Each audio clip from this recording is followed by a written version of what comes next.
Hello and welcome to episode 12 of Question and Answer. I am your host, Pannobhasa, also known as David Reynolds. Hail audience. Uh, where do I start? I suppose I should say that my sweetheart always wants me to shave and look nice for these, which is one reason why I don't have like a week's growth of whiskers on me right now.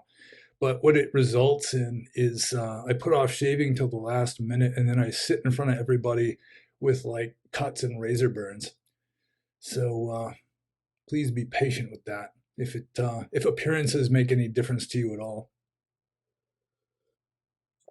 And so I've got lots of questions here, and so I might as well just get started. First question is from Potila, also known as Besties with Dr. Anne Gleig, and whose secret name is Slave of Knowledge. First question. Besides Nagarjuna, which Mahayana or non-Theravada Buddhist philosophers do you find help illuminate the early Dhamma but do not create new suttas or lineages?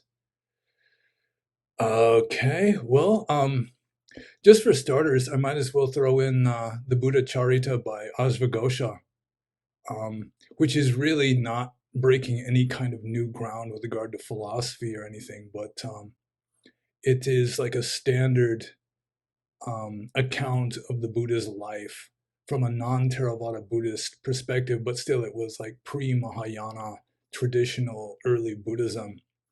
And I have read that it is considered to be one of the most perfect, most beautiful classics of world poetry ever composed in the original Sanskrit, I assume. So there is that. But with regard to the philosophical stuff, um, yeah, I mean, I can't really say Pragya Paramita because that really did create new suttas and lineages. So, really, with regard to philosophers that I find help illuminate the early Dhamma, just about any like mystical, anti-intellectual, anti-emotional sort of um, Buddhist writer or philosopher can really help illuminate early Dhamma. So, like the Sin Sin Ming of the Third Patriarch in China, or the Tibetan Book of the Great Liberation. I mean, they are just as radically anti-intellectual, or approximately as radically um, rationalistic as like the Atthakavagga, which is really ancient, um, very early Buddhist philosophy. And after the Buddha passed away, and still early on, like within the first 100 years or so, scholars and philosophers just started formulating these elaborate systems, which really went against the earliest teachings. But it's just human nature, nature abhors a vacuum, and intellectualism also abhors a vacuum. Then people are just going to cook up systems and so forth, especially in India, where it was just like this passion. But the Buddha really was teaching that, I mean, you cannot understand reality by thinking about it. And so if you really want to understand reality, you just have to keep your mind silent, or at least not rely on what your mind is telling you. And so any kind of like the old Zen stories, anything like that that really is just hammering away at that, then yeah, that's helpful, because philosophy in general, any kind of elaborated system, is already off the path, at least with regard to the teachings of early Buddhism. Any kind of intellectual assertion, is one extreme, isn't is the other, and the middle path just cuts through the extremes. And so you really can't put it into words. And so any kind of Buddhist philosophy that emphasizes the futility of trying to figure stuff out intellectually, that's going to be helpful. At least, I mean, a lot of people just can't stand that. It's just like having the rug pulled out from under them. They're just in free fall. But if you really want to understand reality, you're just going to have to get used to free fall. unfortunately for some people that don't like that. So the next question from Potila. Can homosexuals, male and female, be ordained into the Sangha, or are they in the Pandaka category, which are prohibited? Yeah, Pandaka usually means a eunuch, but it can also mean anybody that isn't fully male or fully female, someone who kind of comes in between, and that would include hermaphrodites, people like that. What does the process look like to remove a Pandaka as a candidate from ordination? Okay, getting back to the first part here, can homosexuals, male and female, be ordained into the Sangha? Well, they obviously are. I mean, with regard to female ordination, that's just a whole different issue. And in Burma, where I was a monk most of the time, it just wasn't an issue at all because there were no ordained females other than just 8 precept nuns. But according to Vinaya, according to the ancient rules of monastic discipline, it's pretty clear that homosexuals are considered to be Pandaka. There's even mention in the text of part-time Pandakas, which presumably means like a bisexual or something along those lines, something that's more behavioral than physical. So, I mean, you don't have to be literally like a eunuch in order to be a Pandaka, just going with the ancient texts. So, I mean, a real physical eunuch, like a person, like a male who has lost his family jewels or is seemingly male but just never had them, yeah, they're just not allowed to be ordained. And if they are ordained, the ordination is invalid. You know, even a monk who loses his family jewels through a terrible accident, technically, it is my understanding that he just can't be a monk anymore. He's just immediately excommunicated because you have to be a complete man in the biological sense in order to be ordained as a monk. You can have the penis cut off or something, but so long as the testosterone generating glandular tissue, so to speak, is still there, then you're still ordained. So with regard to homosexuals, as I say, I mean, there are quite a few in the Sangha, latent ones anyway, just sort of by nature. And they tend to gravitate towards the more luxurious places in town, I have noticed.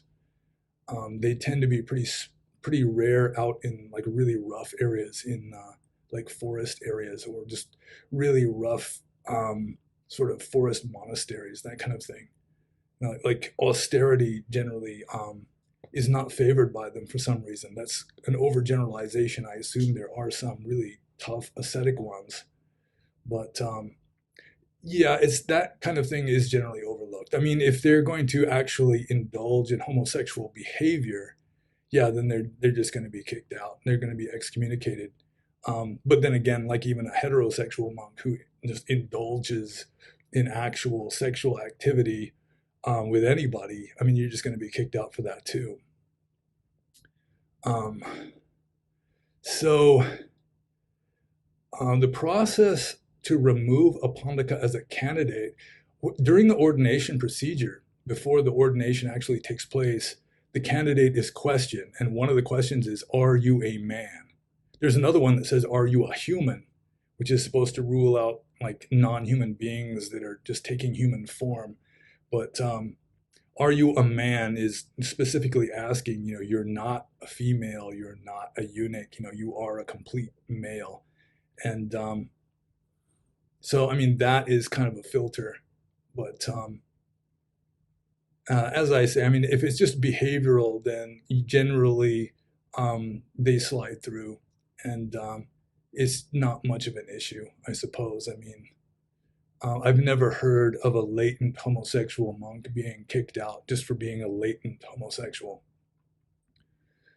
But yeah, one who is like a eunuch, not a complete man in the biological, physical sense, even if they're ordained, then the ordination is just invalid. So next question, also by Potila. How does early poly-Buddhism understand ghosts in the Western tradition? In the West, we talk about haunting by a specific person, like a murder victim in a house. But per Buddhism, that person has already been reborn. Are they reborn as a ghost with similar characteristics as their previous life? Also, did you have any encounters with ghosts or other similar beings while meditating in Burma? Okay, that's two questions, I think. The first question is, the understanding of ghosts seems to be pretty similar all around the world. Like ghosts, even in Buddhism, called Peta, it's considered to be one of the five lower realms. Five? Yeah. Four? Man. But nevertheless, ghosts, yeah, I mean, it's like in the West where a lot of ghosts just identify with their existence before they died as a human. And in fact, that's one of the things that causes rebirth as a Peta or a ghost, according to Buddhist tradition, is you're so attached to something in this world, possibly even your own identity, your own social status or whatever, that you just, a lot of ghosts don't even realize that they're dead, that they're not their former life anymore. So yeah, that does happen. I mean, it's like, yeah, it's like in the West where there are ghosts of that sort. In fact, a lot of them are. In fact, the original idea of hungry ghosts, usually the hungry part gets downplayed because the meaning has changed over time. But a hungry ghost was an ancestor that wasn't getting offerings. That's like part of the whole ancestor worshiping cult of ancient India, which also is common throughout other parts of the world. And so their descendants aren't offering, making offerings of food and so forth, and that's why the ghosts were hungry and living in misery and poverty and so forth. So apparently they also, even like in pre-Buddhistic times, were still identified to some degree with their former existence and still relying on their descendants to support them and so forth. So let's see if I'm getting all of this. Yeah. So a ghost generally, like if you read the Petawatu, which is a very strange text in Theravada Buddhism, they tend to recall their past life fairly clearly. And so their life as a ghost is kind of a punishment of some misdeeds of their previous life as a human, and they're aware of that. So this last question, or the last part of this question, also, did you have any encounters with ghosts or other similar beings while meditating in Burma? Yeah, and there was one time where I apparently did see an apparition. Whether it was a ghost or not, I can't really say, but I've probably talked about this before. But one day I was completely healthy. I was wide awake, wasn't sleep deprived or anything. I just filled a bucket of water down at the well and I had it on my shoulder and I was carrying it back up towards my cave up on the hill. And I was walking right in front of the congregation hall. And because I went around barefoot and I'm walking through the tropics and so forth, don't want to step on scorpions or anything pointy or icky or anything, I'd be looking down at the ground when I was walking. And I saw somebody come through the bushes, coming out of the trail into the clearing in front of me. And even though I was seeing them with my peripheral vision, I could see clearly enough that it was a young Burmese man wearing like a blue shirt, and he just came out and stops and sees me, and then he just takes off running behind the congregation hall. I mean, he ran so fast it was just like a blur. And my first thought was, if a lay person meets a monk at a monastery and immediately takes off running, he must be a thief or something. And so I went around behind the congregation hall looking for him to see what was up, and there was nobody there. And I didn't see how he could have gotten away anywhere. And then I started thinking that he was totally silent. He had been running full speed, like 20 feet away from me. There was no thumping of feet on the ground or anything. It was just total silence. And he was going so fast. I mean, it was just a streak. So Then I started thinking, well, yeah, maybe there wasn't really anybody there. But I mean, still, that could be some sort of hallucination. It's hard to say. Anyway, one time I told two Burmese ladies who were visiting about what had happened. And I was kind of concerned that they might be scared because Burmese people are notoriously fearful of ghosts. In fact, Asian people in general tend to be more afraid of ghosts than Westerners who often don't believe in them. And they just immediately, I mean, they just told me who the person was. They said, "Oh, there was this Burmese guy who lived there before I lived there, who was he was just a novice. He was like a Koyenji, they're called. He didn't want to be a fully ordained monk, but he was like an ordained novice. And one reason why he didn't want to be a fully ordained monk is he was actually living in the congregation hall with his wife for a while. And that was just too much for the villagers. And apparently, according to the story, he got poisoned and then he died.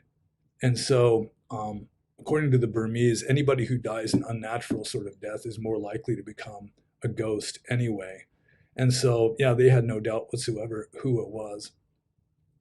But whether that was really me seeing a ghost or not, I don't know. But that would be probably my best example, other than the notorious case of me being attacked by ogres, but I don't want to really get into that one.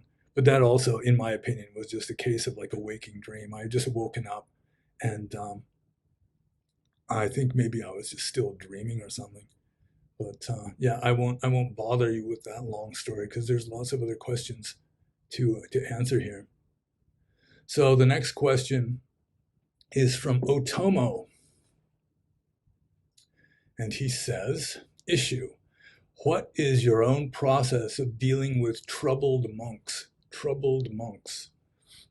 such as those who exhibit mental instability, start up deviant activities, say things that are clearly anti-Buddhist or contrary to what is commonly considered Buddhist lore? Well, my own process of dealing with such troubled monks would be just to avoid them.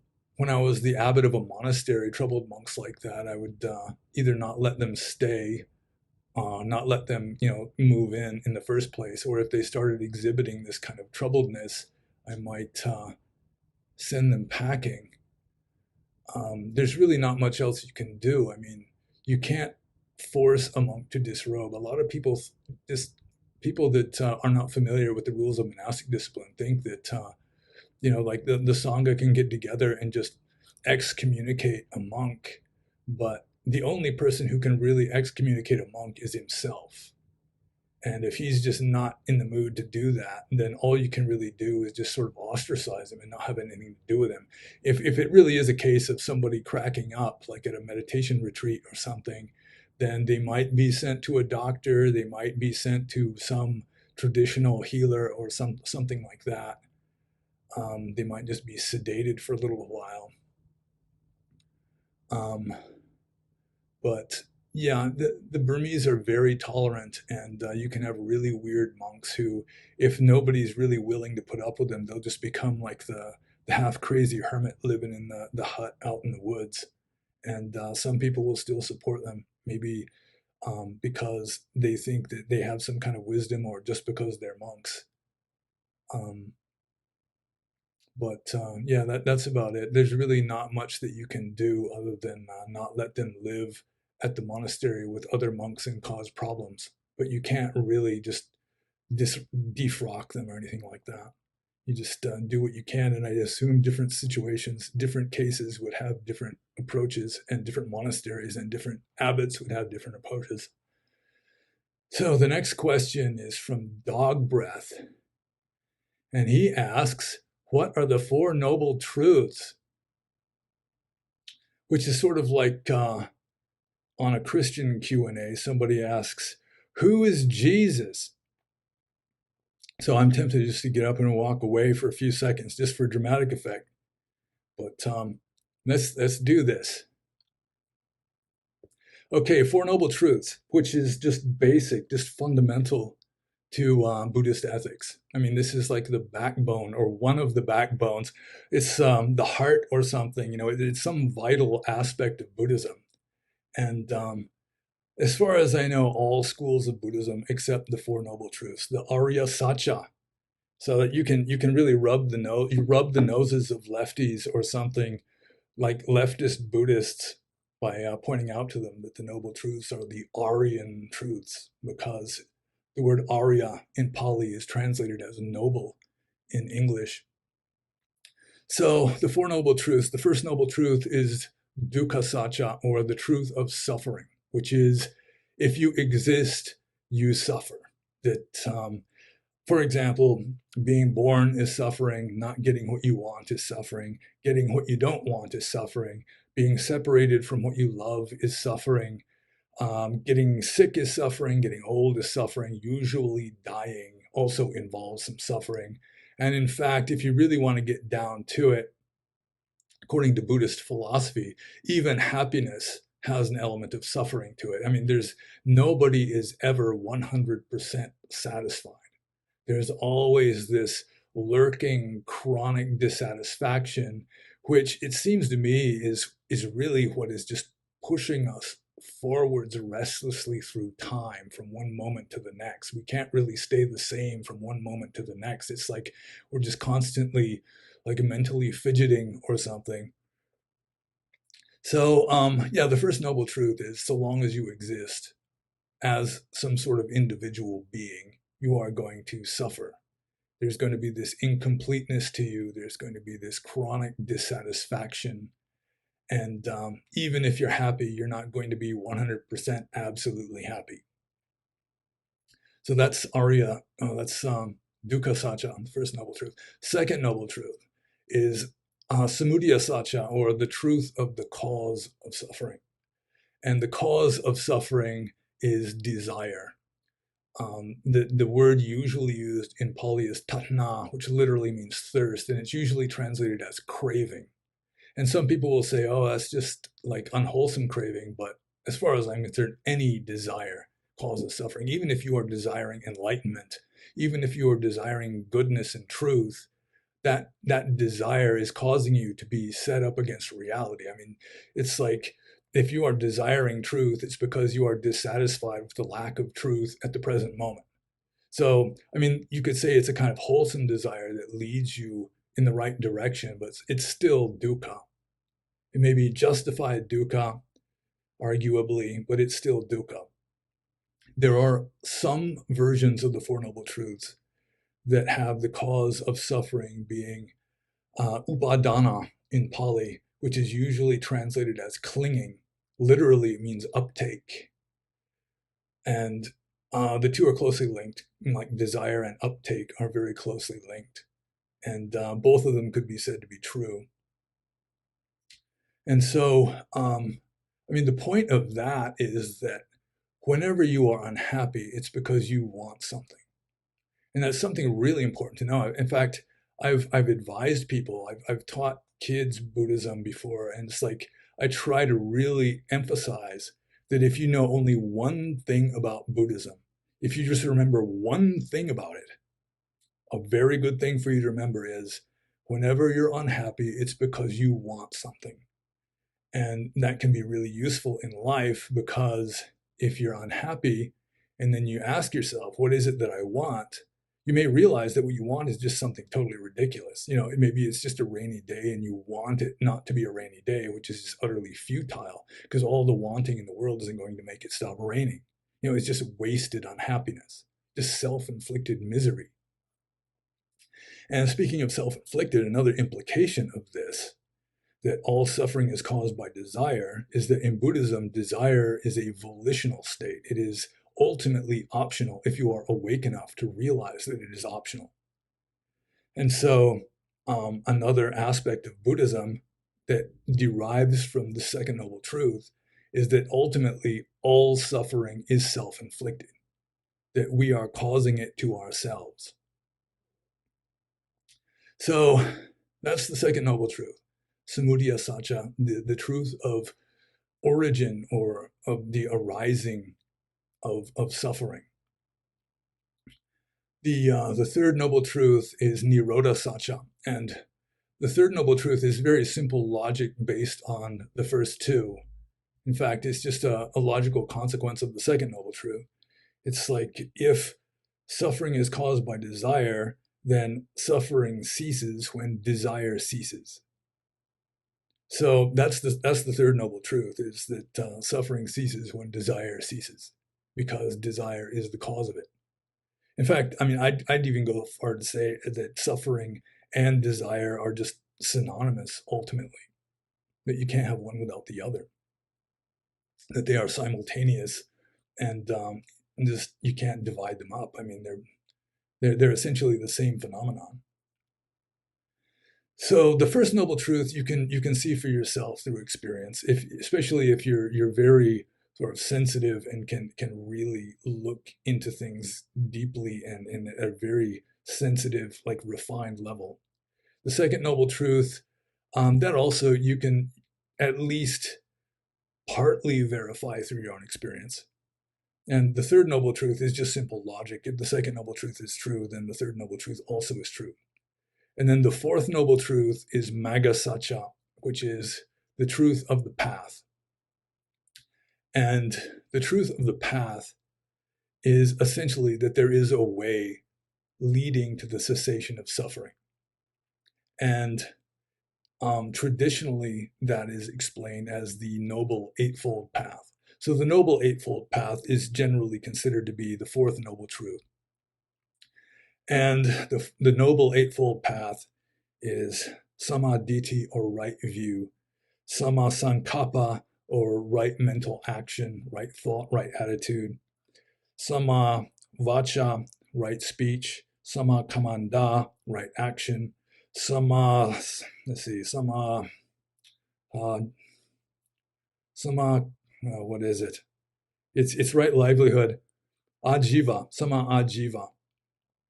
Then you got right effort, Sama Vayama, right mindfulness, Sama Sati, and finally, right concentration, or Sama Samadhi.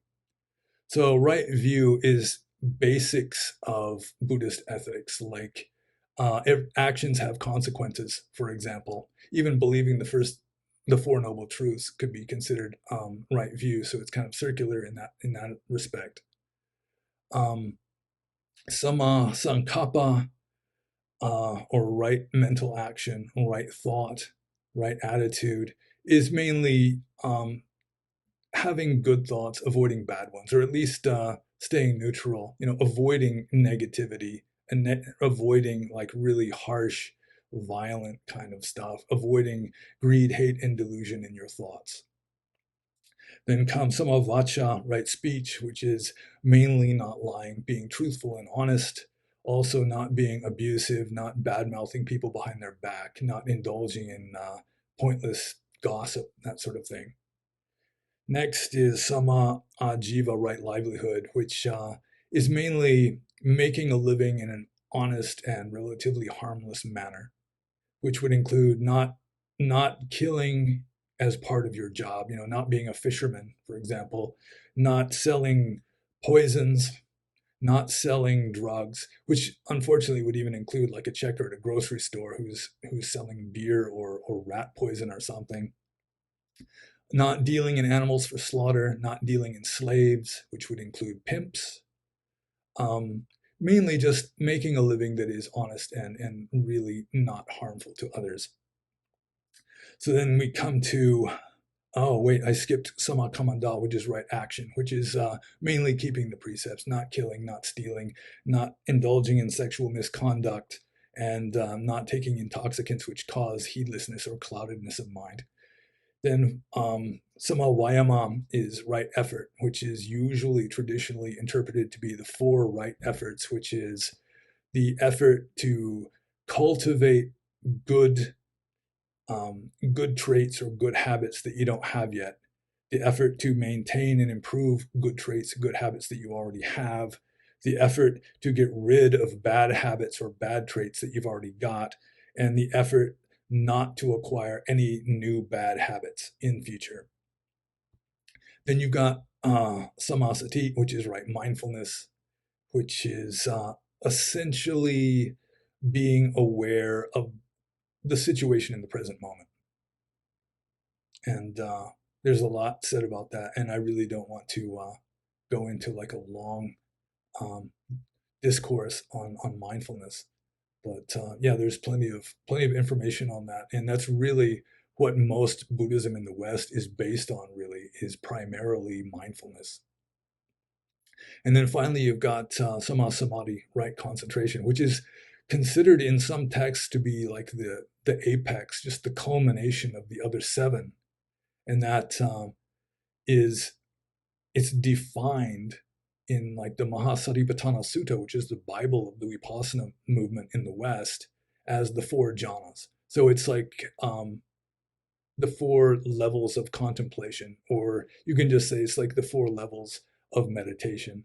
With the first level, you're still thinking, you know, you still have some kind of object in your mind, and you can be labeling and still thinking verbally until finally you get to fourth jhana, which is just perfection of mindfulness, perfection of equanimity, where you're not thinking anything anymore, and your mind is not exactly blank, but it is unified. It's you just have like this single, simple, nonverbal perception in your mind, and that is considered to be fourth jhana. It's considered to be in some of the texts to be a kind of jumping off point for enlightenment. Like the Buddha himself, when he died while he was in fourth jhana. So those are the Four Noble Truths, and just review. You've got first noble truth, the truth of suffering, and that is that if you exist, you suffer.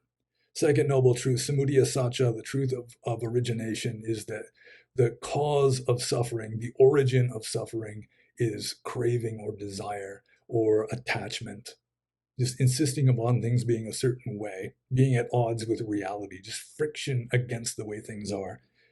Third noble truth is nirodha satcha, which derives from the second noble truth, and that is, if the craving ceases, suffering ceases. And the fourth noble truth is the Noble Eightfold Path that I just discussed. So, I'll move on to the next one by Ermid. And this is kind of a subtle and maybe a little difficult one. Quote, "We are all one," unquote, is a view that the Buddha refuted. Could you speak to this from the text perspective and also your own perspective, please? We are all one. I'm not sure exactly where the Buddha specifically refuted that, although it wouldn't surprise me. Technically speaking, even the concept of we is already deviating from Buddhist philosophy, since Buddhism denies the existence of an individual person. Even the one part is, I mean, it could be argued against going from the text themselves. So I think, I mean, there's so many different levels I could approach this.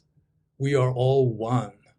Yeah, it seems like from a textual point of view, the whole aspect of we is already faulty. That there really are no multiplicity of individual beings at the level of reality. I mean, you could kind of, I mean, Orthodox Buddhism does take some steps in the direction of we are all one. For example, what we consider to be our individual selves really are, they're conditioned by everything around us. I mean, we are conditioned by the whole rest of the universe. So in that sense, we may not be all one, but we are all interrelated. We're all interconnected. That we are all, everything is conditioning everything else. So, I mean, you could say that it's all one big system, that samsara, whether it's real or not, is all one big interconnected system. But the individual parts are not ultimately real because they are just conditioned by everything else. Also, we are all one could be approached to some degree from the standard Buddhist ethical principle that you should always put yourself in the view or in the position of the other. So before you do something to somebody else, even if it's just like an insect, you should realize that, I mean, to some degree, you're doing that to yourself. That because of karma, because really we are all interconnected, and because your karma depends on your mental states and so forth. I mean, we may get to that a little later here, but you shouldn't do anything to somebody else unless you wouldn't mind that being done back to you, which is common to Christianity also. It's the golden rule. Um, so yeah, it is a subtle question, and it's kind of a difficult one to answer. But I think I did my best on that one, so I'm just going to move on to the next one. And this is a question from Mat Ayur, M-H-A-T, Ayur. Venerable Pannobhasa, I have two questions that are haunting me these days, and one that is personal. I would appreciate if you develop on it. How should we deal with the realization of our death? That's a good question. How should we deal with the realization of our death? That is a basic teaching in Buddhism, especially very early Buddhism, puts a lot of emphasis on the idea of death, not out of sheer morbidity, but to remind us that we're not going to live forever, and that we shouldn't waste our life, that we should try to make progress in Dhamma in this life, that a human birth with even the opportunity to practice Dhamma is very rare. And so we shouldn't waste it. We should be trying to become more awake and cultivate our wisdom, cultivate our understanding. And one purpose of contemplating the fact that you are going to die someday is it can inspire what is called samvega in Pali, which is a sense of alarm or urgency. It will motivate you to get going. And I can speak from my own experience. The very first time I saw dead people close up, I had to actually look for them. I went to the city morgue in Mandalay and saw all these dead bodies lying around on racks. And one of them had just undergone a complete autopsy. It looked like he had swallowed a hand grenade. There's this young, pretty girl lying there dead. There's babies lying there dead. It really has a strong effect. The first time, I mean, to a sensitive person.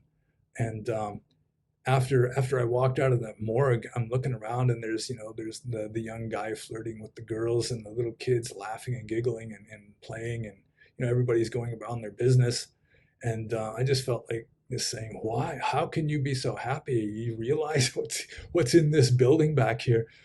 Um, and yeah, it really can inspire you to practice more sincerely and more intently, more intensively.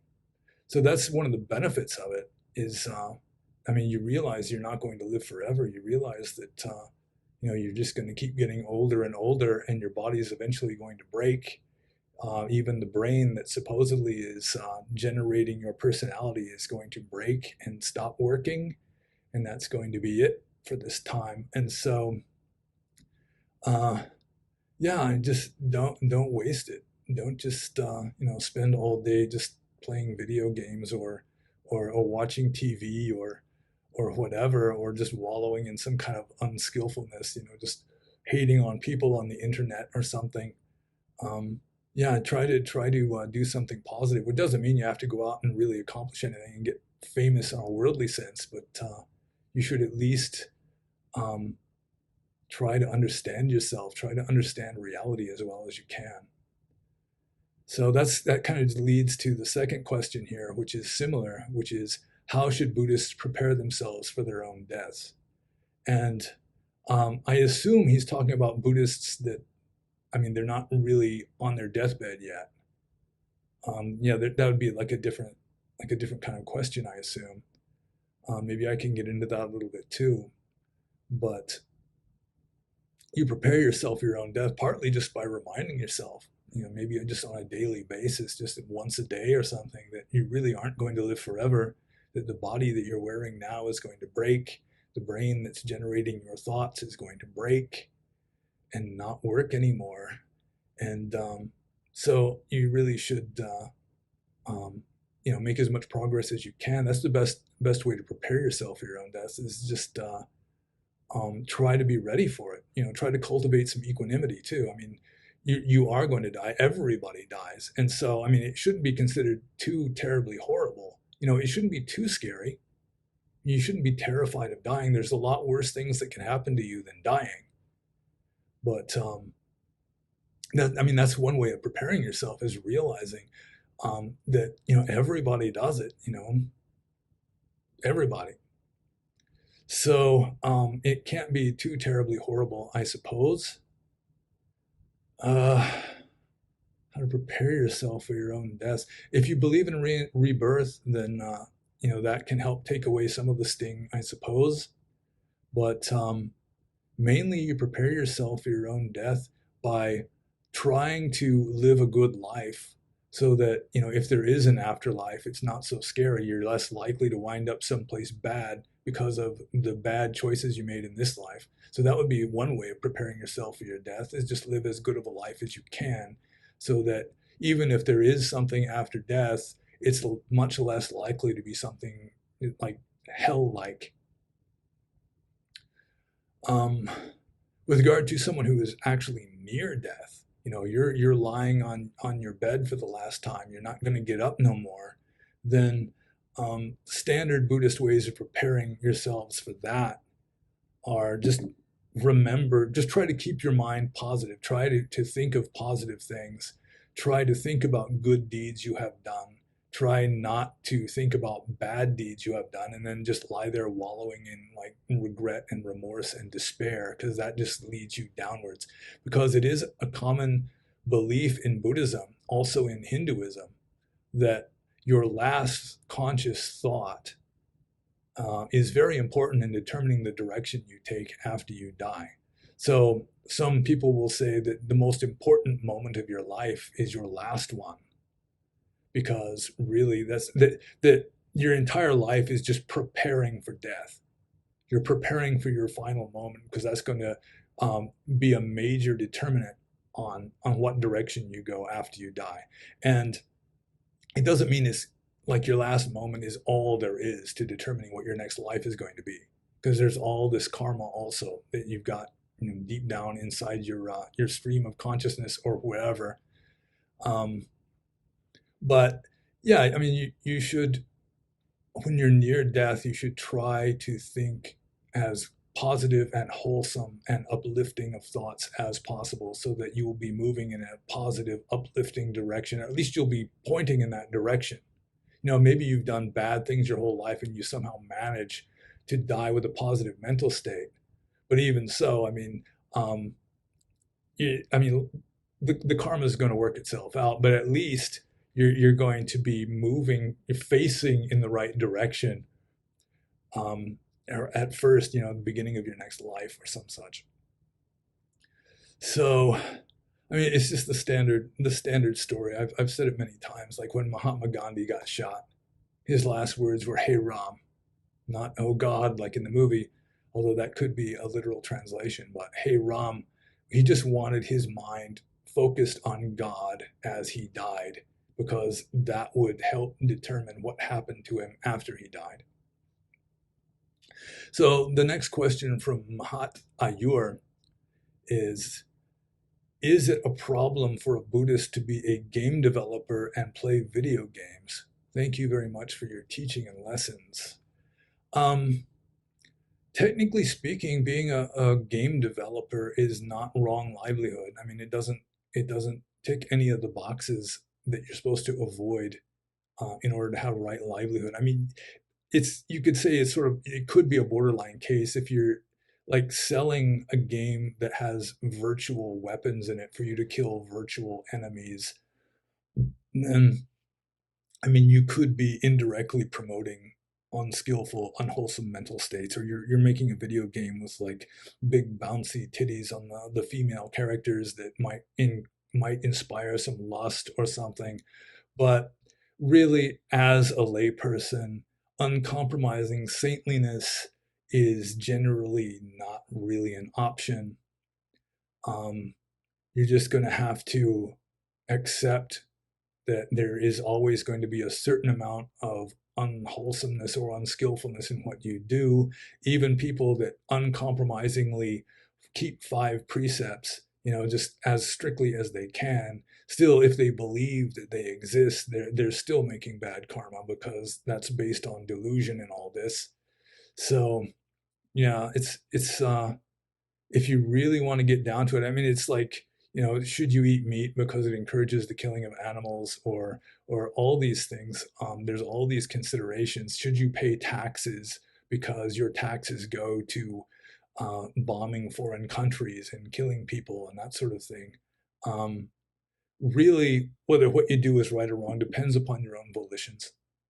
So if you are really not promoting violence, I mean, it could be that you sincerely believe, and there probably is some evidence to support this, that people who play violent video games are just kind of working their aggression out, and it makes them less likely to actually load up the shotgun and head for Walmart or something.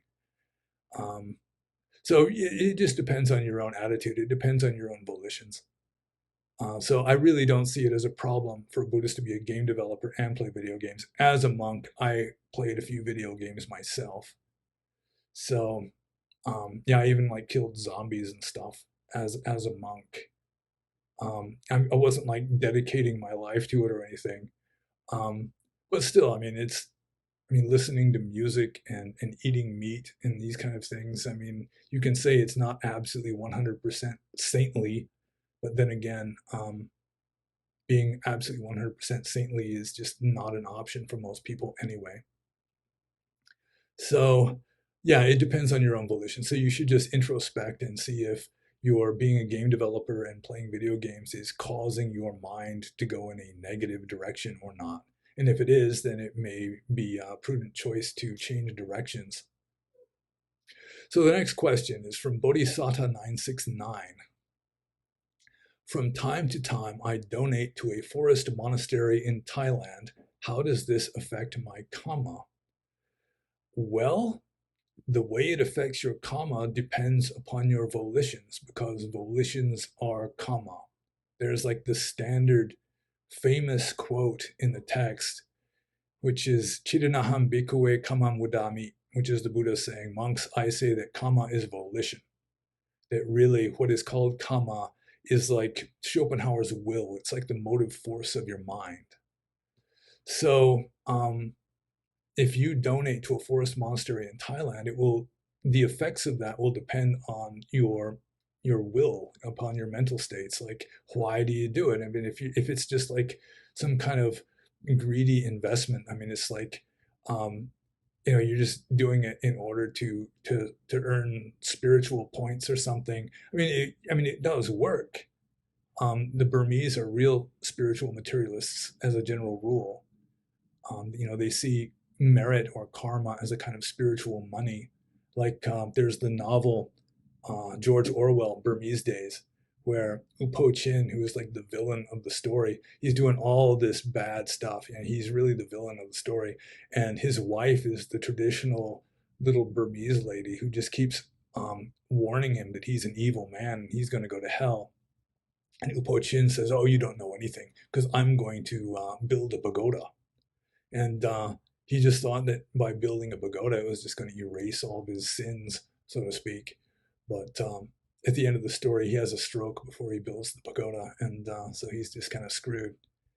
But yeah, I mean, generally the effects of generosity, giving to a monastery, or just giving $5 to a homeless person, or donating to like the pet, like the animal shelter or something, anything that you're doing out of just a sincere desire to help, is reinforcing this positive, wholesome desire to be good and helpful and generous. Also, generosity helps to um, reduce your sense of self and selfishness. So by being generous and sharing what you have, it does reduce your idea of I, me, mine, which is just central to delusion and suffering in Buddhism. So in Theravada Buddhism, there's a lot of emphasis on the best generosity is generosity to renunciants, but to some degree that is, I mean, to some degree it's true, but also to some degree it's wise guy monks trying to encourage people to donate to them more than to anybody else. But I've tried to explain to Burmese, like even a Burmese doctor once, that, I mean, from my point of view, I think I would probably make more good karma by feeding a hungry little kid or even a hungry, like starving dog than to put an extra plate of food onto a table in front of a fat monk who's already got 20 dishes of food sitting in front of him. So, and the doctor disagreed because the texts say that you get the most karma, the most merit by donating to monks. But whatever makes you feel good, I mean, that's really, that's kind of how karma works. I mean, if it has like an uplifting, positive effect on your mind, if it makes you feel happy and expansive and less selfish and less greedy and this sort of thing, then yeah, it's just reinforcing those kind of habits. And that is going to have effects on how you navigate through life in the future, which is largely how karma works. I think there's another question down below that's getting into that.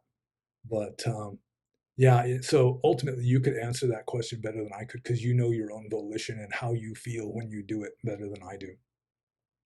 So the next question is from Nido.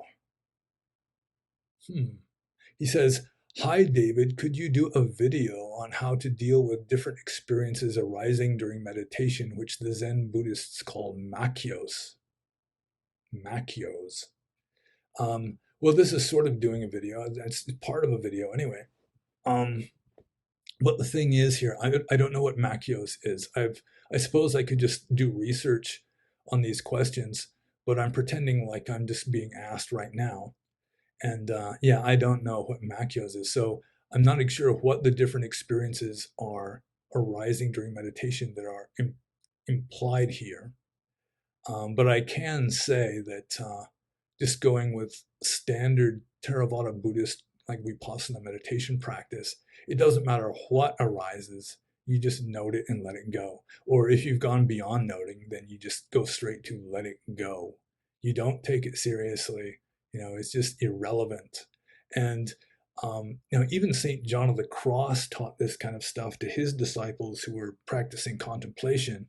He was telling them, even if you hear the voice of God, even if Jesus Christ himself is standing in front of you talking to you, um, just just note it and let it go. I mean, it's not why you're sitting there in contemplation. You're trying to keep your mind clear.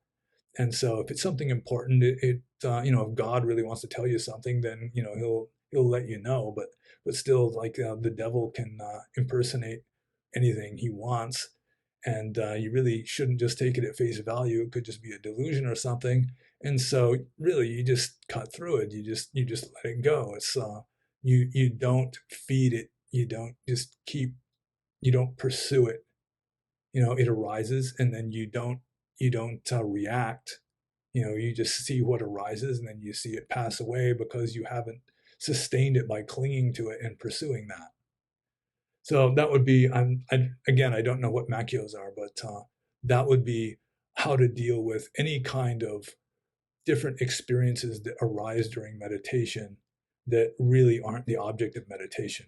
Any kind of strange thing arises. You can be hearing the voice of the Buddha talking to you. You can think that you have just attained sainthood, and really you should just note it and let it go. It just don't attribute significance to it, and just keep meditating.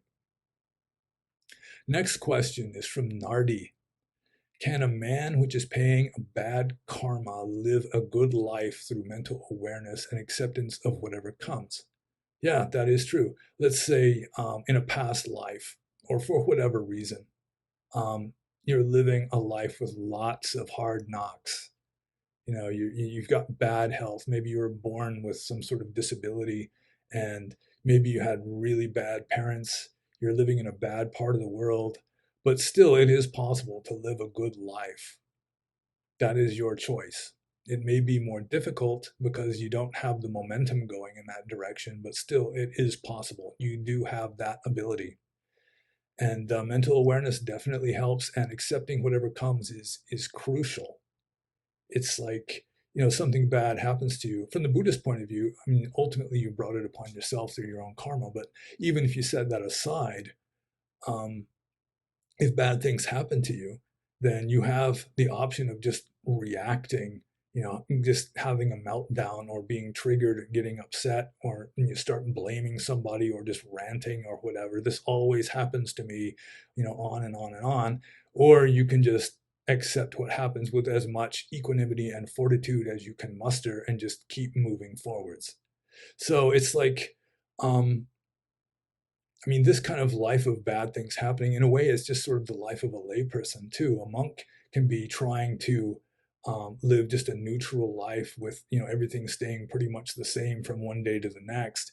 But a layperson may have all kinds of these samsaric waves to surf, and so you just learn how to be a good surfer. I mean, it's like keeping everything down to stillness and silence isn't going to work very well, at least not at the outward phenomenal level. If you've got a family to support, you've got a job to go to, you've got people to interact with, you've got social duties and so forth, um, yeah, you're just going to have to learn to deal with whatever hits you with a certain amount of equanimity and fortitude. Like the ancient philosophers, the ancient Greek philosophers like the Stoics were talking about ataraxia, which is just the ability to just take whatever comes and not just spin out and just melt down or just freak out over it. In fact, ataraxia, I just read the other day that in non-philosophical jargon among the ancient Greeks, it was considered to be the ideal mental state for a soldier going into battle. And in a way, that's kind of what we are in right now, um, just figuratively speaking. That even a soldier in battle, the samurai Zen master, they can be out there, fighting and killing and still kind of having some stillness and silence deep inside, even if just everything is raging around them. Another example is the stereotypical Zen master who, the Dharma hall can be resounding with his shouts and blows from his stick can be falling like rain, but still inside he is living in stillness and silence, which is paradoxical and may not make much sense, but there is some truth to it. So, yeah, it is possible to live a good life and to be happy, even though you're getting hit over the head uh, with some fair regularity. It's trickier. It's more challenging. It's definitely a higher difficulty setting than just being a monk sitting in a cave. But some people do better on harder difficulty settings. If things are too easy, you just get bored and then you kind of zone out.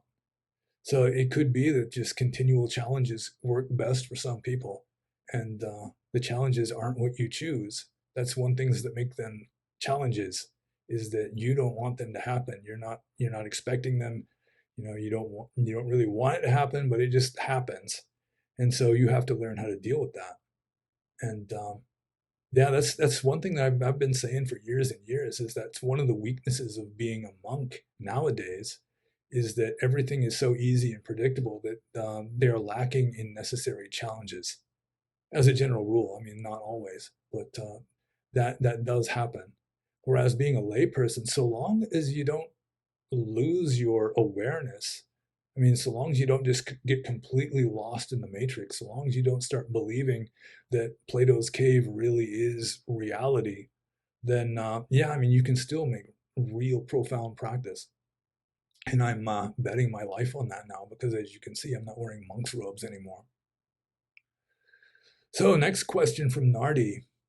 Since karma is ultimately a state of mind, and since we are what we think, can we change our lives in this life, not only inside us, but also outside, like attract people of our same thought around us, for example? Well, that's pretty obvious. Yeah, of course. Like you're living in a bad situation, you got to living in a bad part of the world, and you've got a bad job and you're surrounded by bad friends or something. I mean, you can just pull up stakes and move somewhere else and start over. I mean, obviously, your mental states, your karmic mental states, your volitional actions are going to be reflected outside in your life. So you have, like, skillful, wholesome mental states, then you're going to be living outwardly a more skillful and wholesome life. And we do tend to attract people of our same thought around us. Like some people join the Discord server associated with my Subscribestar channel, and they're bingo, they're interacting with people, not necessarily the same exact thoughts, but at least people that are pretty much on the same page. So yeah, that's fairly straightforward. It's I mean, it's like your state of mind really does have an influence on your outside life. Even um, like just to give a couple examples, it is known that people who are more worried about getting cancer or something are more likely to get cancer just because the worry adds stress to the system. It's like a chronic stress. Or another one is people that are afraid of getting mugged or assaulted are more likely to get mugged or assaulted. For example, like a mugger, like someone who's going to assault somebody in the street on a dark night. They see somebody walking along like a predator with his head held high, showing no fear. He's going to think twice about messing with that person. But he sees somebody that's like constantly looking over his shoulder and just like hunched over and scurrying along out of fear. Then yeah, they're an easy mark. I mean, they're prey. They're not a predator. So your mental states do determine a lot of your external actions, both consciously and subconsciously. And so I'm moving on to the next question from Insalubrious Dithyram. Hi, David. I've been meditating regularly for the past 8 months, focusing mostly on body sensations and observing thoughts and Seattle-style walking meditation. I progressed quite rapidly the first few months, but from the last couple of months, my practice has become quite stagnant, almost like a chore. I can't seem to figure out what I'm doing wrong. Do you have any advice? Well, that's a good question. I assume lots of people have the same situation I have. I have been in the same boat. Um, and there's different kinds of advice I could give you. Um, I mean, just right off the bat, I can say that anyone who takes up meditation, at first you're going to be just doing really light lifting stuff. I mean, you're just going to be clearing up like the really easy parts. And then after you've been at it for a while, then you're getting down to bedrock, and then it becomes much more difficult to make further progress. At least in many cases, it can be that way. Um, there's one of the wisest old monks that I've ever met is Sayadaw U Zotika, or U Jotika as he is called in the West, Mahamyain U Zotika. And he used to say again and again that it's like the most important time to meditate is when you don't want to, because it's just in a way it's sort of like exercise. I mean, if you really want to be healthy and fit, then you eat right and you exercise even though you really don't want to. You just make yourself do it because it's good for you. It's sort of like your sacred duty or something. So just grinding through and muscling through it is one approach. Another approach is you could try a different technique.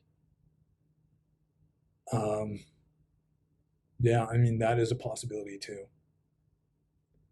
So, I mean, you say you can't seem to figure out what you're doing wrong. You may not necessarily be doing anything wrong. You may just be going through a dry phase. It may be that you just made as far as you made as much progress as you're likely to make at the present time with that technique. Maybe you need to um, like refine the technique. Maybe not even change to a completely different technique, but maybe if it's just getting boring and dull because you're noting everything, then maybe you can let go of the noting. St. John of the Cross, who was a great meditation master, I mean, he was a master of the jhana as far as I'm concerned. He used to say that that's one way you can know that you're ready to move on to contemplation, that you're moving up to advanced meditation, is that when you're noting and like visualizing or thinking in words, you're labeling, when it just becomes like just dull and boring and sort of a chore, then that means that you may be ready to move on to the next stage. So that's a possibility too. But I mean, I don't know you personally. I can't really tell exactly where you're at. So I can't just give you exact advice. I can just kind of toss out some ideas. But yeah, sometimes meditation can just be a chore, just like doing exercises or some brushing your teeth or something. It's not necessarily pleasant. If it is pleasant, that's ideal, because then it encourages you to do it more. And then PT, or like exhilaration, is one of the 7 factors of enlightenment and so forth. But still, yeah, just stick with it. And I mean, if you really just cannot make any more progress, then definitely, then you should switch to a different method. Try something else. So, next question from BPAT427. Are microorganisms conscious? Okay, well, that's, I mean, it seems like a simple question of yes or no. It's sort of like Joshu's moo. Does a dog have Buddha nature? Um, in a sense, anything alive has at least a rudimentary elemental kind of consciousness. Like in ancient Buddhism, plants were considered to be ekain, see if I can say it, ekendriya jiva, which is one faculty life. They only had one sense faculty, and that was touch. And microorganisms could be like this. It's just an extremely simple elemental non, obviously they're not thinking, obviously should be obvious. They don't have any sense of self. They're not really aware of any individual existence, but there is just sort of like the pulsing elemental consciousness of life going through them. And I mean, even inorganic matter can have consciousness to it, as far as I'm concerned. I think that really it may be like the next Copernican revolution in science or in empiricism, that what a physicist calls energy is really just a very elemental form of what a psychologist would call consciousness. So personally, yeah, I think microorganisms have just a totally, just a simple elemental rudimentary kind of consciousness, but I don't think that they have preferences and likes and dislikes and hopes and dreams or anything like that. So the next question from BPAT427. A human existence is the most conducive to enlightenment, but can devas and hungry ghosts become enlightened as well? With regard to devas, yes, they can become enlightened. Some devas are supposedly Aryas, saints. I do believe there are many stories of the Buddha giving discourses to groups of humans and devas, and the devas were becoming enlightened also. Presumably, they have like it's hard to say exactly what devas are like just reading the text, because the texts, sort of like the ancient Greek mythology, has devas as really just people that live longer and are more powerful, but they don't seem to be much more intelligent than humans. Whereas I consider a superhuman being is going to have superhuman intelligence also.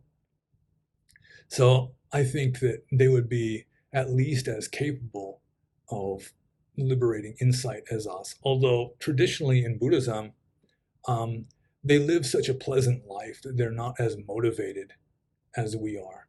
For example, I was talking earlier about the idea of dying, and I mean, compared with a deva, we're like mayflies. I mean, we don't live for very long at all, whereas a deva might live for a zillion gajillion years. So there's that, and then they have a much more pleasant existence. They don't have sickness and that kind of thing either. So, but nevertheless, they are sensitive and intelligent, presumably superhuman beings. So yeah, I think devas can become enlightened. Although with regard to hungry ghosts, I'm not going to categorically insist that they can't. Although from a Buddhist point of view, I would say it is very unlikely. Again, referring to the Peta Watu, there are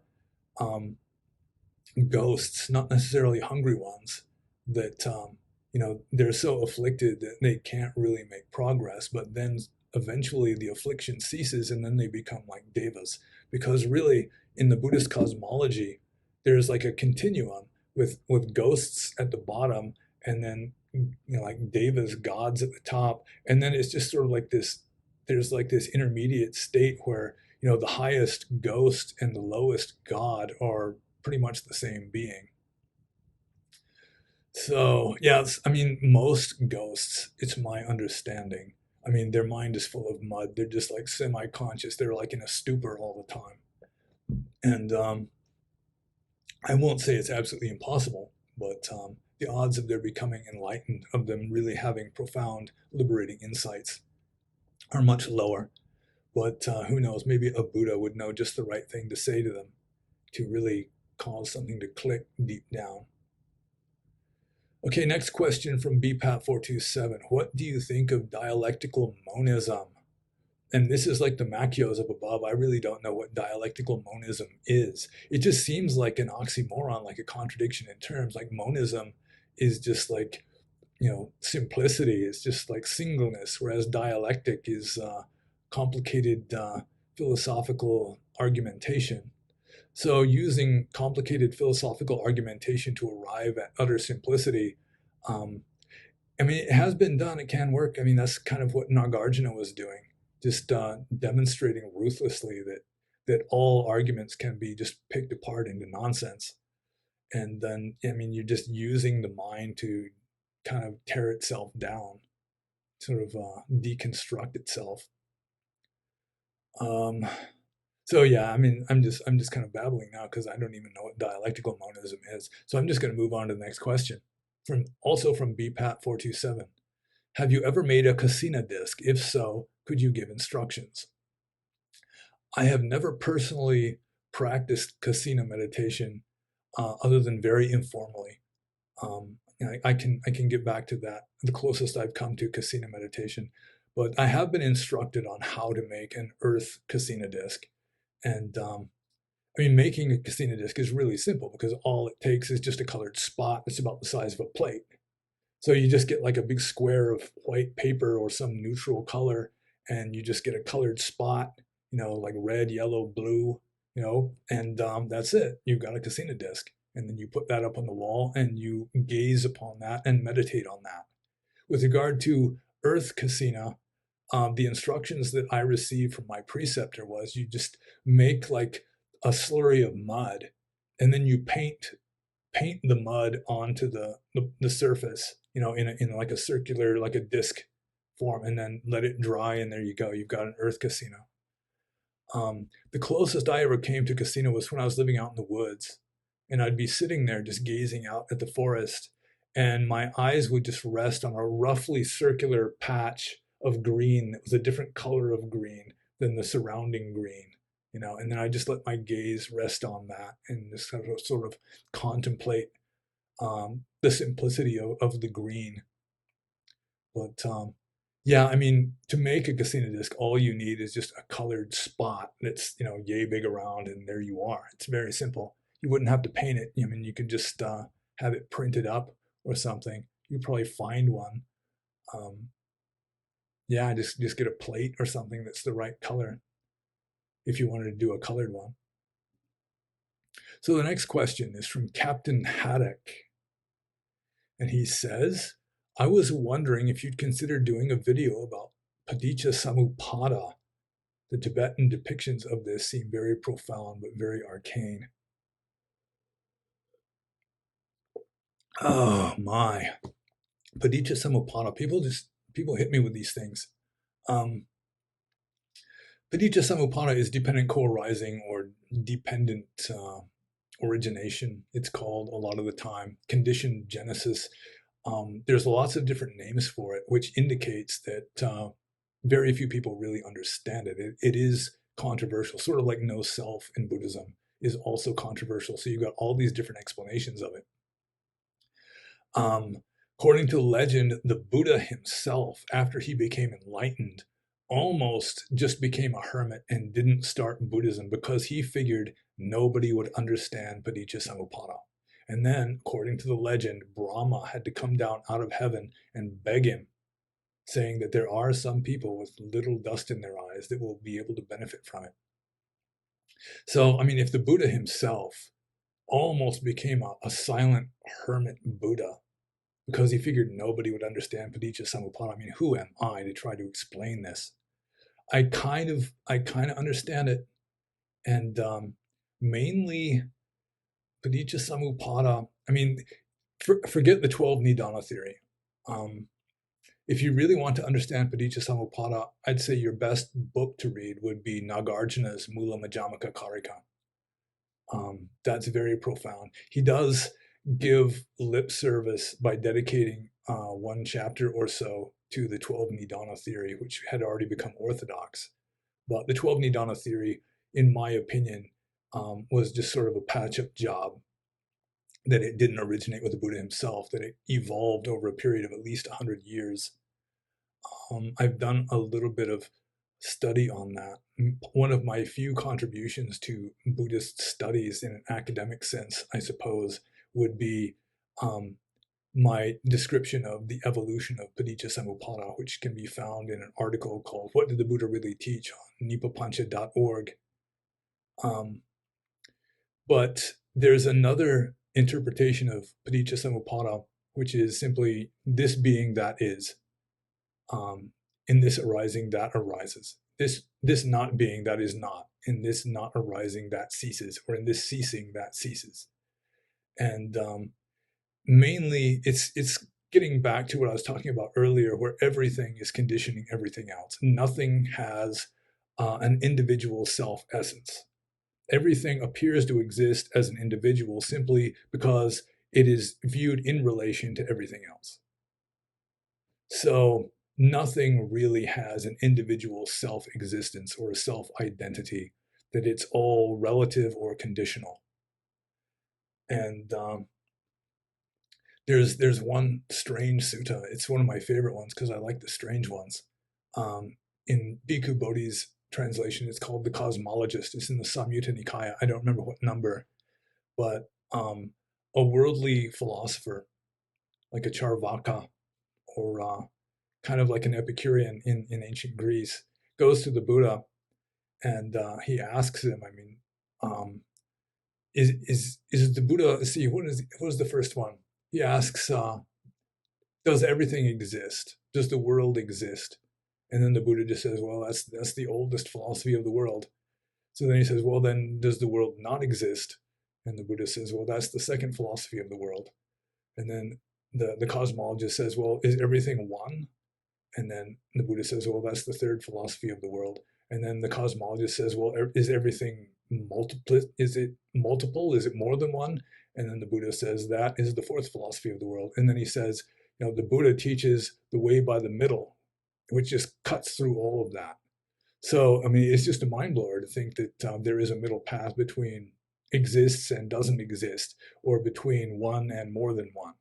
It's not logical. It doesn't make sense. But then again, if you're insisting upon logic and everything making sense, then you're just stuck in samsara, because reality just cannot be described.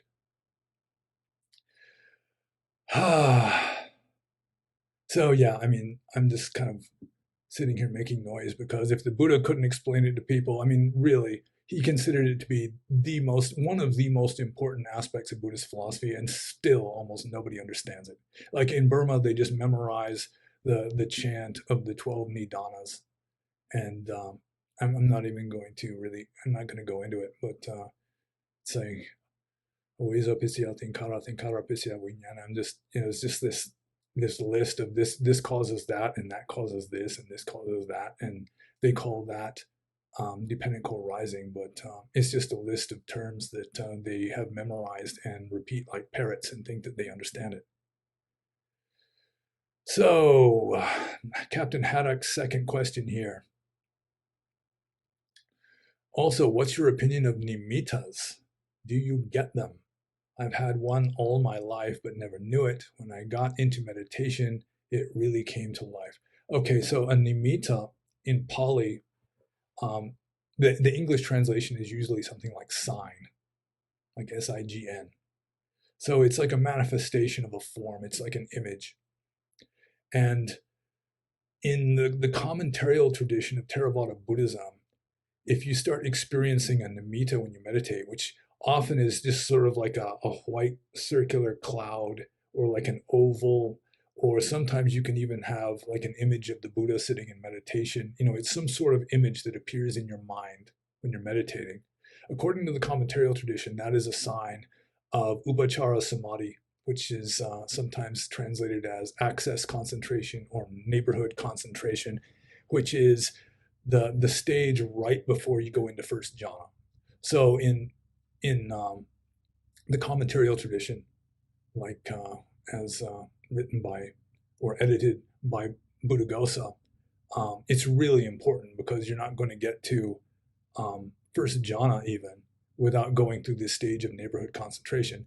But on the other hand, it's not mentioned in the suttas itself. And you would think that if it's so important, then why doesn't the Buddha talk about it in the suttas?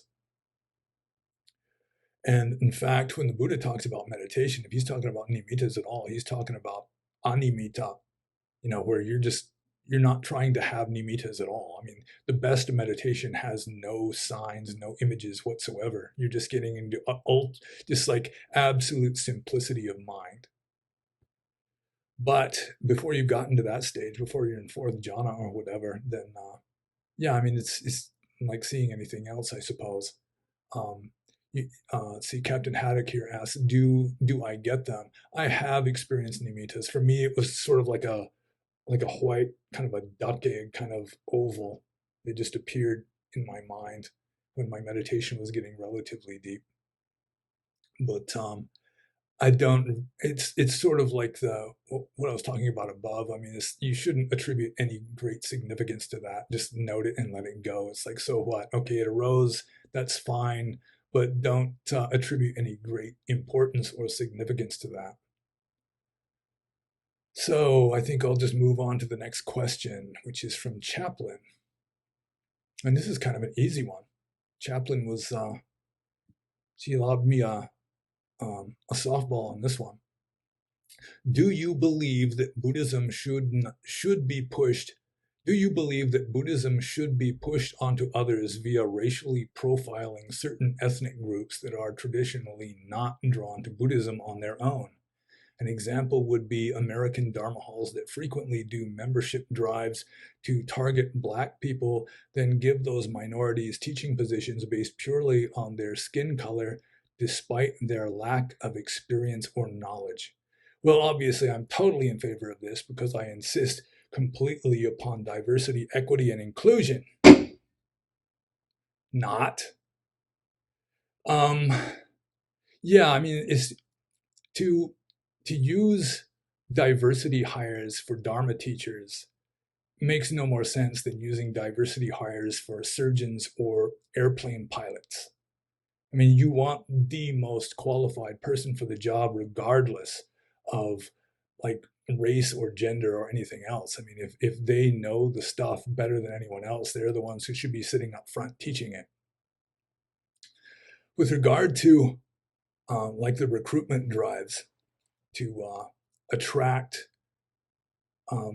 like people of color into these elite Buddhist movements in the West, which is mostly like college educated, relatively well off white liberals, Starbucks Buddhists, so to speak.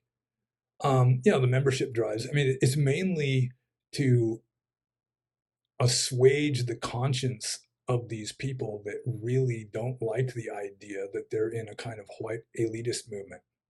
That their ranks are mostly white liberals.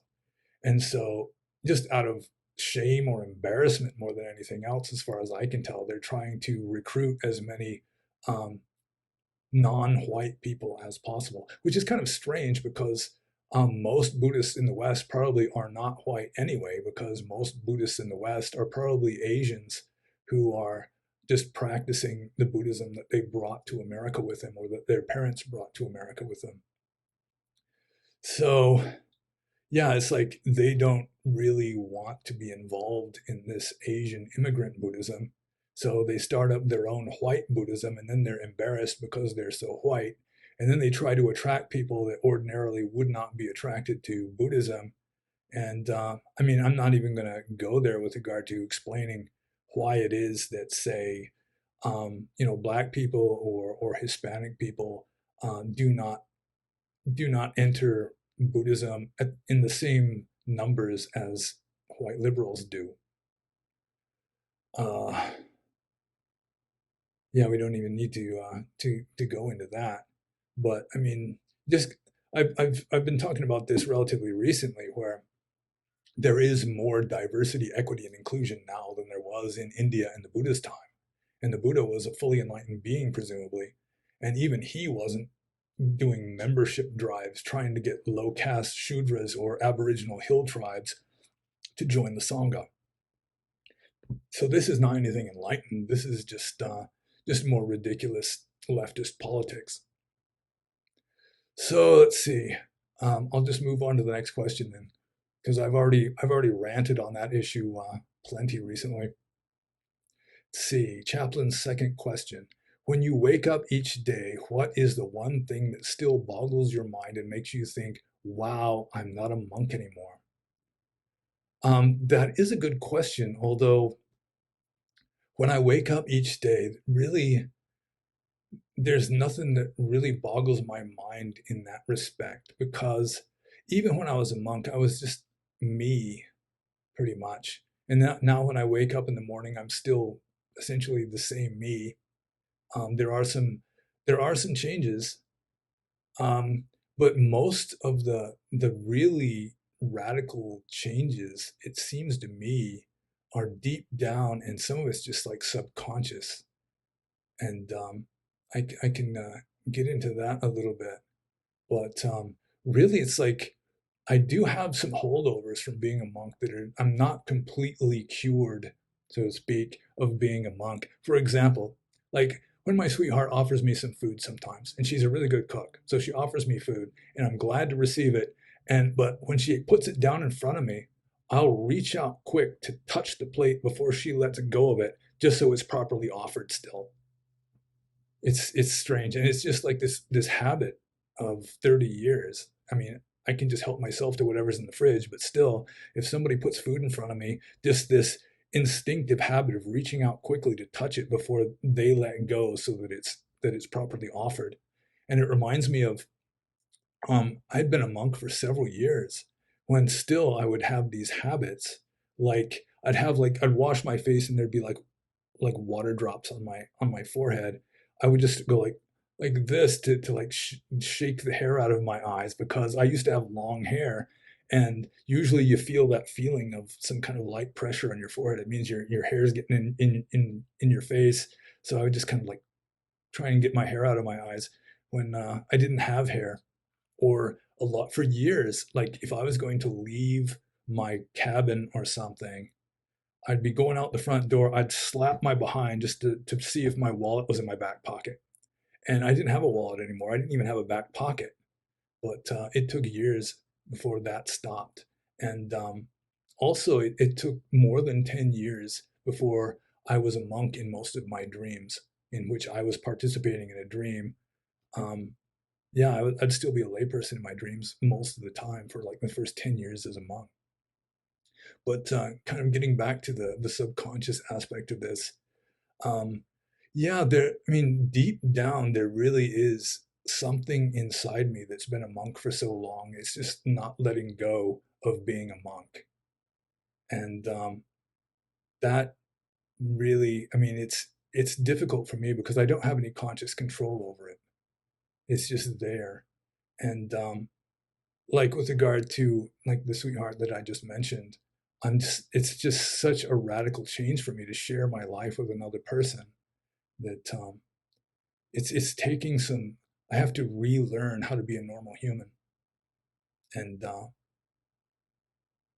yeah, that really is the most mind-boggling part to me, is just the realization that you think everything is just like when I dropped out of the monkhood.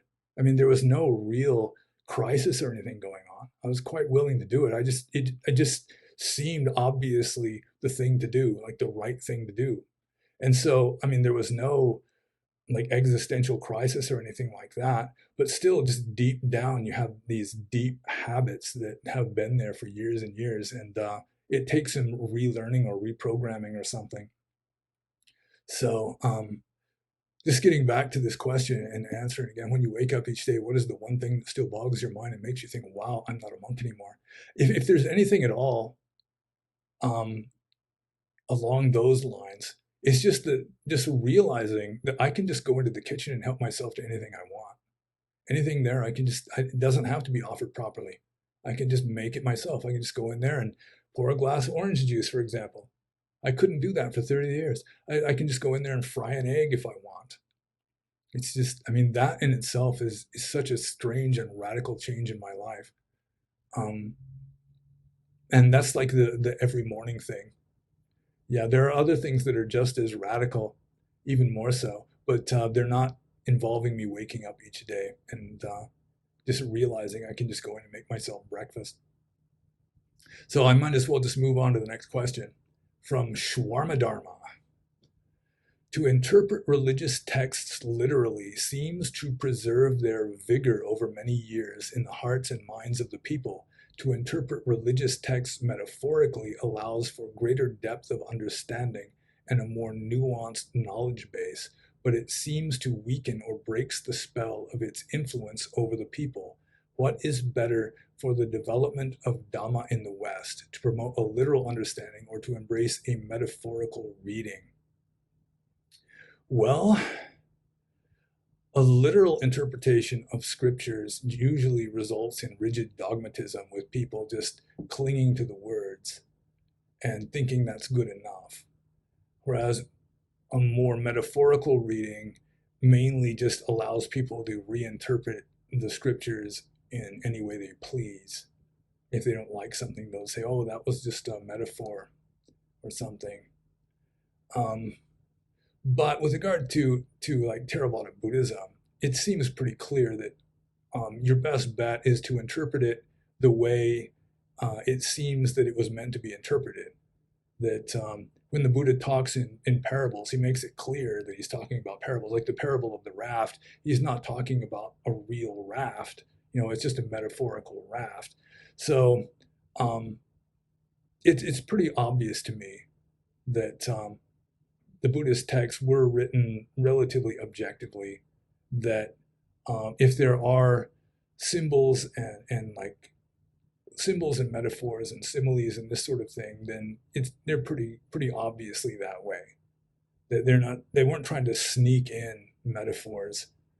So your best bet is to interpret it literally, within reason, because I mean, when you're talking about deep philosophy, sometimes you just have to use words that are just crude approximations, because you just can't explain ultimate reality in words anyway. So you have to use these metaphors for nirvana, for example, where there is no earth, water, wind, and fire, where there is no light from the sun, stars, or moon, and this kind of thing. But even then, again, it's pretty clearly to be poetical, metaphorical kind of talk. And one of the things is that sometimes, even though it's a literal meaning, modern Westerners just can't accept it. Like the earth is flat and floats on water. That goes all the way back to the canonical texts. Or, there's the strange sutta, I think it's in the Udana, where Venerable, who is it? Venerable Sariputta is sitting in deep meditation, and these two ogres, these yakas, walk by, and one of them smashes Venerable Sariputta in the head so hard that it would have split a mountain. But Sariputta, because of the power of his wisdom and his meditation, it doesn't even cause him to stop meditating, which causes this yaka or ogre to just, I mean, the earth just splits open and he just drops immediately into hell. And I mean, another example, or there's a few suttas where eclipses of the sun and moon are caused by a kind of demon, like a titan swallowing the sun or moon into his mouth. His name is Rahu. And I mean, those were meant literally because people really believed that stuff at the time. And so a modern Westerner just says, well, I mean, they meant it literally, but yeah, that's some cultural conditioning that we don't have to accept that in order to be serious Buddhists, because it's really irrelevant to the main message of Buddhism anyway. The main message of Buddhism is valid. It's just timeless, and so it's not going to change. I mean, maybe some a little bit on the edges, just because of figures of speech and so forth that were favored in ancient times in ancient India. But still, I mean, the Theravada Buddhist texts, yeah, I mean, just use some common sense. And most of it is pretty straightforward and objective. The Theravada Buddhists have never been accused of being extremely imaginative. So, yeah, just consider it to be literal, except for the cases where it obviously wasn't intended to be literal to begin with. And the stuff that you just can't swallow, like the flat Earth floating on water, or the 10 million mile high mountain in the center of the world, and all that. Yeah, well, I mean, that's not really. I mean, that's just irrelevant to the main message of Dhamma anyway, which goes back to the Four Noble Truths and dependent co-arising and that sort of thing. So I think I'll just move on to the next question. And this is our last questioner here is Oroboro.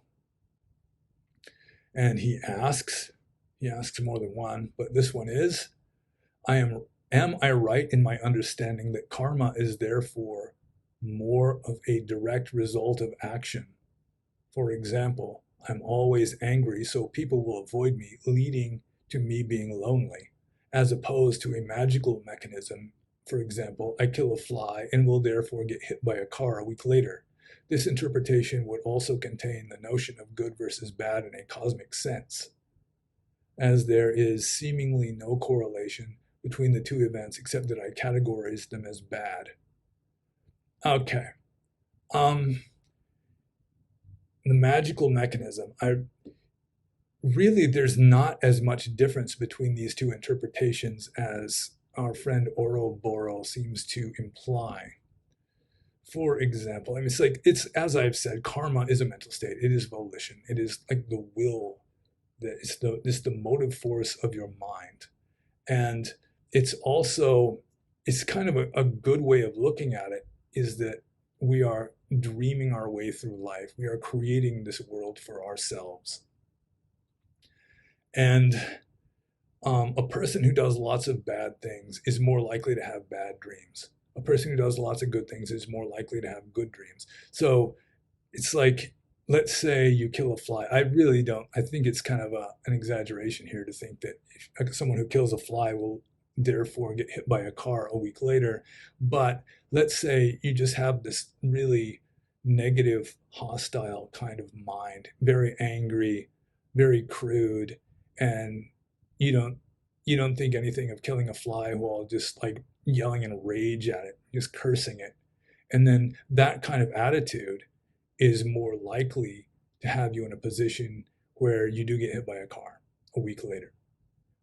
It's not that killing the fly, just that mechanical action somehow caused the mechanical action of getting hit by a car a week later, but the mental states which are conditioning your existence, being negative and like painful and violent and so forth, it's just going to be conditioning your existence afterwards too. If you've got like a violent mind, you have violent dreams. So that's one way of interpreting it. I mean, both are true. I mean, it's like, if you're always angry, people will tend to avoid you, leading to you being lonely. That is obviously a result of your volitional acts.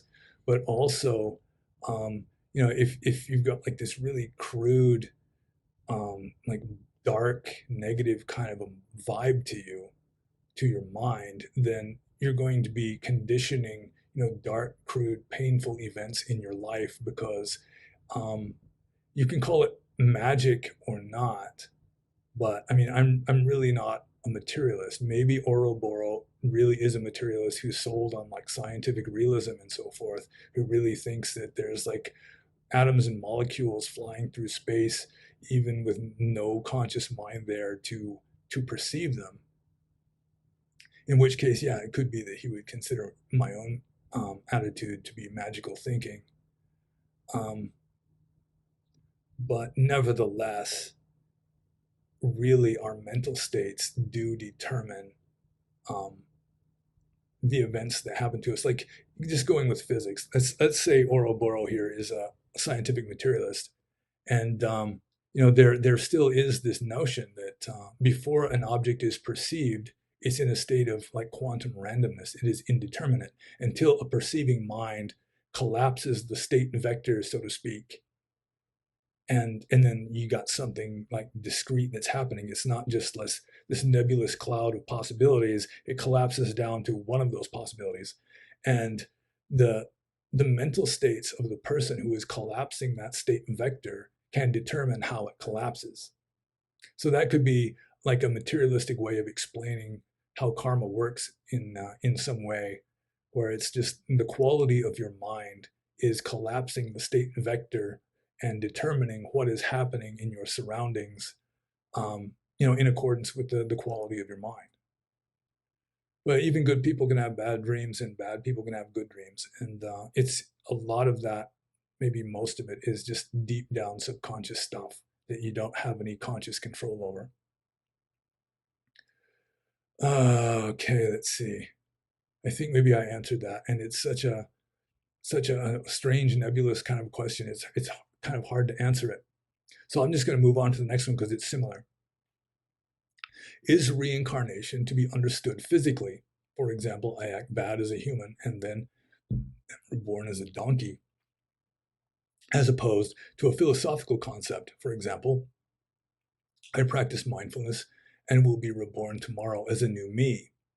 One could follow this thought further with an impermanent self. I'm not the same tomorrow as I am today, etc. But it's different to the first, as the first implies physical death between the two lives. Well, if you'll forgive me, I will bring up Abhidhamma philosophy. I usually don't have much use for it, but it is Orthodox Theravada. And according to Orthodox Theravada, everything is just appearing and disappearing, a trillion times a second. And so, I mean, there is no continuation from one moment to the next. Everything is completely new from one moment to the next. And not only that, and I've asked Abhidhamma scholars about this, and they really can't answer.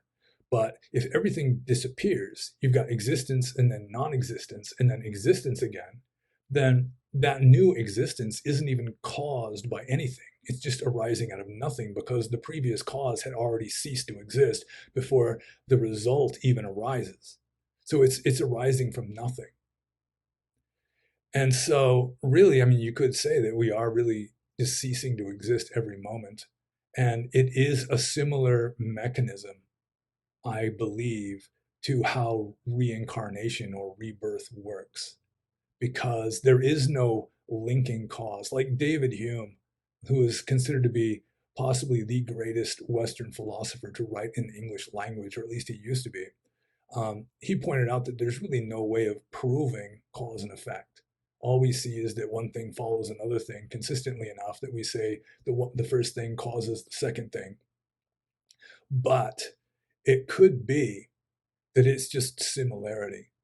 The similarity of one mental state is close enough to the next mental state that you see a continuation.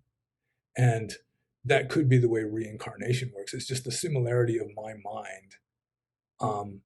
It can be seen as a continuation of another mind that arises after this mind ceases, that is similar enough that there can be seen as a kind of connection.